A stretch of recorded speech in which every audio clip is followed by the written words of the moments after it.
Hi, I'm just going to go through adding a new lead or opportunity, inquiry, whatever you want to call it, into the system. So what I like to do is always go back to the contact. So your contact is the first port of call when creating a new inquiry. Let's say for this example, let's say we're 100% sure that the contact is already not in the system. It doesn't really matter, but let's say it's a brand new contact and they're looking to sell their office space in town. Let's say it's a commercial office space. So I'm going to make up a contact name.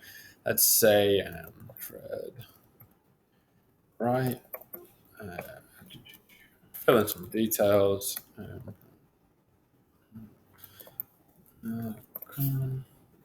Let's say Fred is looking to sell his office space in town. Cool. Just to give me a little brief description, yours would probably be a bit more detailed than that, but just so some a little description on the inquiry linked to Fred about what he was looking to do. So let's say he's looking to sell his commercial. If I leave the agent space blank, it's then a default to me, to the person you add in the new inquiry. If not, you can pick an agent that's going to be dealing with this listing. Additional building identifier is like unit one, level two, office two, level four. If it's part of like a multi-story building or something like that. So here I'm gonna pick a property. Let's pick a property. Say 200 Queen Street. That's an easy one to remember. So 200 Queen Street. Now what happens here is it's going to do lots of things in the background. Once you click submit, it's going to create a new property, 200 Queen Street. If there's no property, if the property 200 Queen Street is not already in the system, um, if the property is in the system, it's just going to create a new listing linked to the property that's already there. And the same sort of scenario for Fred Wright. If a contact called Fred Wright with the mobile phone number that we've just entered is already in the system, it's going to link the new inquiry to the Fred Wright that we've already got in the system. So let's go ahead and submit.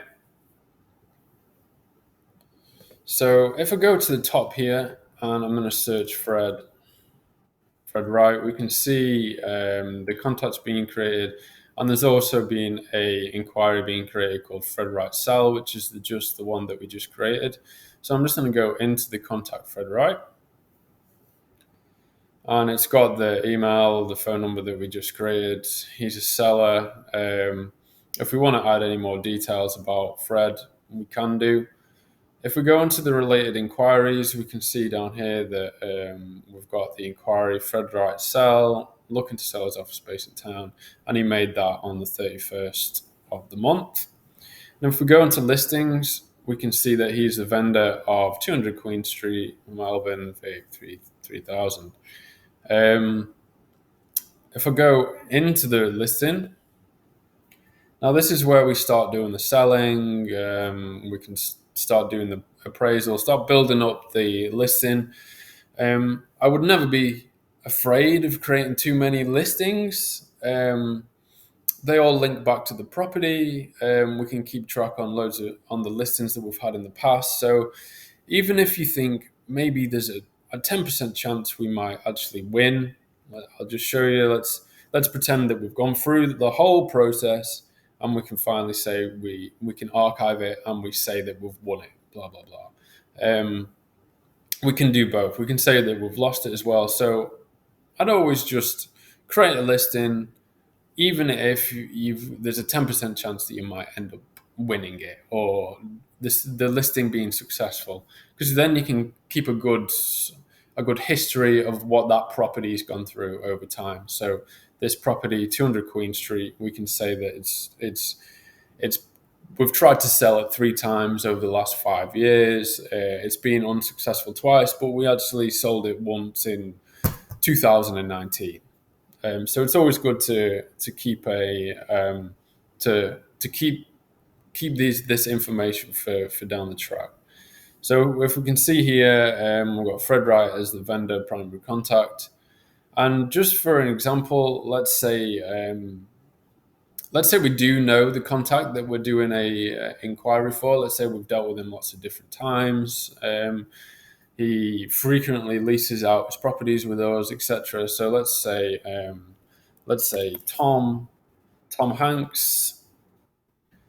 We can create the inquiries on Tom Hanks. So if we go into the contact, we know it's already there. We've got his email address, his phone number, etc. etc. We can actually create inquiries directly on the contact. Let's say Tom is looking to buy. Let's say Tom is looking to buy a commercial space in town.